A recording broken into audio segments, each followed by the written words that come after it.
Uwiteka nta yindi mana yahwana nawe. Ibyo ukora bigaragaza gukomera kwawe.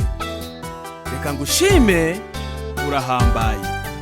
Mwami Mana yanjye, mbese nakwitura ikintu kingana iki cyangwa gisa gite cyabana n'uburyo wangaragarije urukundo rwuzuye genda umunyabyaha.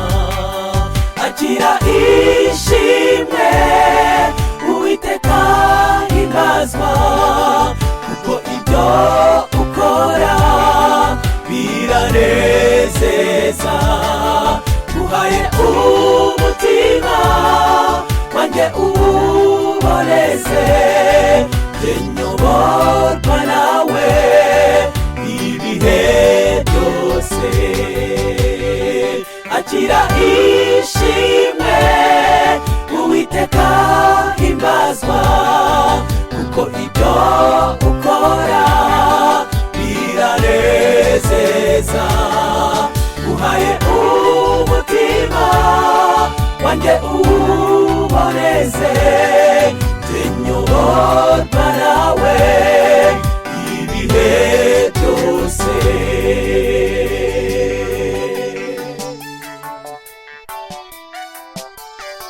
Nzaririmba iteka urukundo rwinshi wambatuye mu byaha, jye ntari uwo gupfa.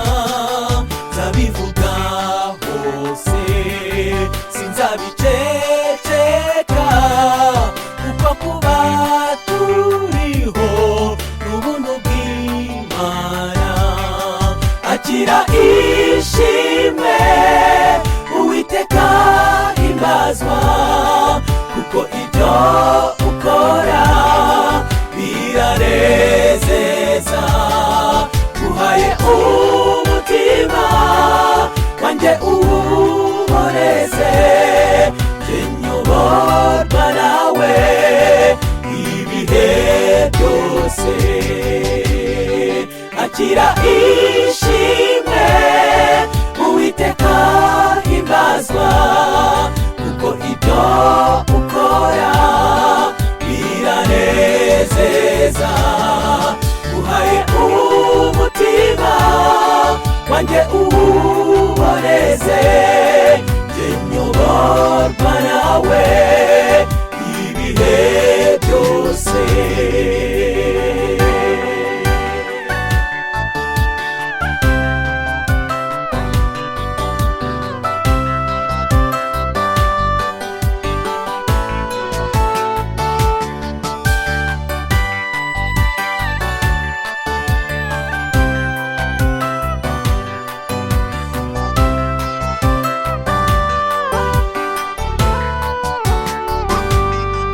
Mubami bo mw'isi n'abandi batware, hariho abakora imirimo myiza, ariko nta n'umwe muri bo wahwana n'Imana umuremyi kandi umucunguzi.